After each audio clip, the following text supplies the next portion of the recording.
Бүтін дүния студиясы әзірләгән Конгресс мөнбәре тапшыруында кунакта Бүтін дүния татар конгрессы башкарма комитеты рәисенең беренче урынбасары Данис Фәнис улы Шакиров. Данис Фәнисович, хәерле көннәр. Хәерле көн, кадерле милләттәшләр. Менә Конгресс һәрвакыт хәрәкәттә дип әйтергә яратабыз, бу чыннан да шулай. Яңа гына кайтып төштегез Литвадан. Нинди сәяхәт булды бу, нинди сәфәр?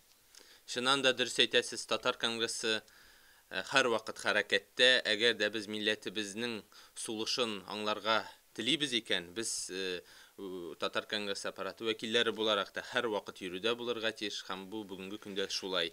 Менә 11, 12, 13 Литва җирлегендә сентябрь айында, сентябрьнең 11, 12, 13 Литва җирлегендә Немежес дигән җирлектә, ул Вильнюстан 15-16 гына чакрым булган җир, чыннан да зур чара булды.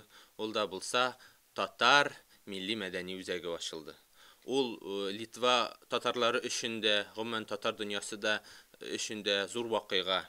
Ни өчен дигәндә, әгәр дә без Литвада 3000-нән артык 4000-га якын татар дип әйтәбез икән, демәк, татар милли мәдәни үзәгеннән башка яшәүне күз алдына китереп булмас иде. Гафуитегез сүзне беләм, менә Литвада шундый матур күренеш, ул менә 40 татар авылында ачылган иде узган ел, шундый үзәге бит. Быел монда күп җыелган идеме татарлар? Татарлар саны ягыннан 800 меңгә якын. 800-дән менә 1000-гә якын хәтле, чынлыкта да ул җирлек өчен бик күп ул. Әлбәттә. Чөнки менә дигән заманча 2 катлы үзәк, аңа хәтле без аннан алдагы көндә Эстония, Латвия, Литва, Белоруссия, Польша вәкилләре белән, татар оешмалары җитәкчеләре белән, барысы да Литваның Клайпеда, Висагинас, 40 татар җирлекләреннән килгән безнең татар оешмалары җитәкчеләре белән киңәйтелгән утырышта уздырдык. Алар чынлыкта да бүгенге көндә татар конгрессына бик тә рәхмәтле. Татарның мәркәзе булган Казан һәрвакыт үзенә җәлеп итеп тора. Без игътибарны һәрвакыт тоеп торабыз. Менә шушы Немежес татар оешмасының җитәкчесе Таир Кузнецовас исемле чынлыкта да зур эшчәнлек алып бара. Шушы татар милли мәдәни үзәген булдыру өчен ул Европарламент белән, Төркия консульствосы белән, шәһәр җитәкчелеге белән берлектә үзенең менә дигән эшчәнлеген күрсәтә бит. Татар кайда да ул булган халык, кайда да үз сүзен әйтә алырдай, һәм шушы эшчәнлектә үзенең реаль булган эшендә күрсәтә белә.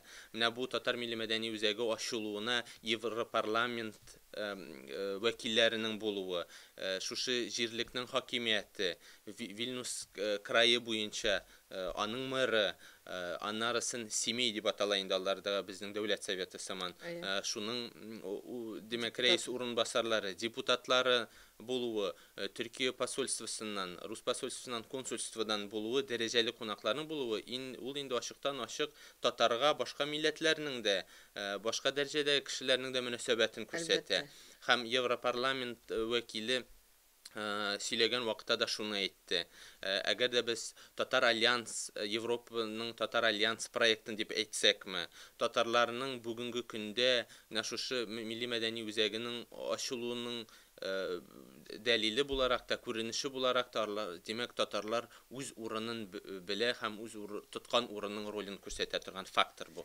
Менә әлбәттә дөрес әйтәсез, татар дөньясы һәрвакыт хәрәкәттә һәм башка халыклардан мөнәсәбәт яхшы. Мен дә яңа гына Төмәндә булып кайттым. Анда газетаның 25 еллыгына багышланган зур чара булды.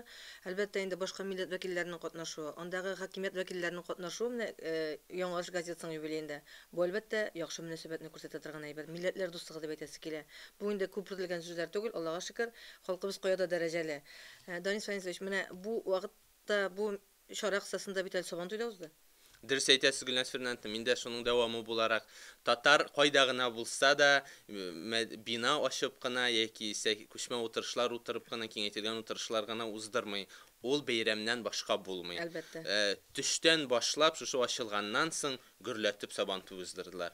Сез халыкның чынлыкта да, менә мин шунда безнең Литва җирлегендә татарның никадәр горур халык икәнлеген, татарның чыннан да ни дәрәҗәдә үзенең милләте өчен горурланганы, шатланганы өчен, сокланганы өчен менә сиземләү бар иде ул Сабантуйда. Әлбәттә.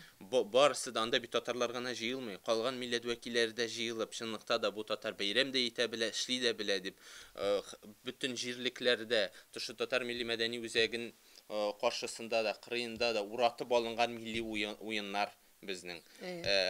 Һәм шунсы да куанычлы, монда бит безнең Немирис татарлары гына катнашында уздыру түгел, оештыру өчен ярдәм итәләр. Висагинастан Зилә ханымның ансамбле махсус килгән. Клайпедадан безнең Илфира әфәнденең халкы килгән. Барысы да менә шулай бергә, Альянс Татар Европаның җитәкчесе Флүр Шәриповлар, менә алар барысы да бергә бит, бергә җыелып бәйрәм уздыралар дигән сүз. Бу димәк үзебезнең халкыбызның бердәмлеген, эшкә булган карашын, тырышлыгын күрсәтә торган фактор. Киләчәктә дә менә бу матур күренеш дәвам итсен иде. Озын гомерле булсын шу татарларны бергә берләшеп яшәүләре. Әңгәмәгез өчен рәхмәт. Сез тагын юлга кузгаласыз. Әйдә бусы кая киткән әйтми торыйк, монысын кайтка сөйләшербез. Әлбәттә, һәр вакыт хәрәкәттә булык, хәрәкәттә бәрәкәт дип юкка гына әйтмәгәннәр. Әле менә саубулашканча шуны да әйтәсем килә, татарның булганлыгы турында, милләт белән дин, татар дине белән татар милләт, татар исламы белән милләт һәр вакыт бергә үрелеп барды. Шушы мәдәни үзәкнең янында гына татар мәчете дә балкып тора. Йөзләгән еллар буена үзенең матур күренеше белән. Шуңа күрә сәфәрләребез һәр вакыт уңышлы булсын. Татар конгрессы һәр вакыт хәрәкәттә. Бик зур рәхмәт сезгә. Хәерле юллар сезгә. Исән-сау йөреп кайтыгыз, кайткач күрешербез. Бүген безнең конгресс мөнбәре тапшыруында Бөтен дөнья татар конгрессы башкарма комитеты рәисенең беренче урынбасары Данис Фәнис улы Шакиров булды.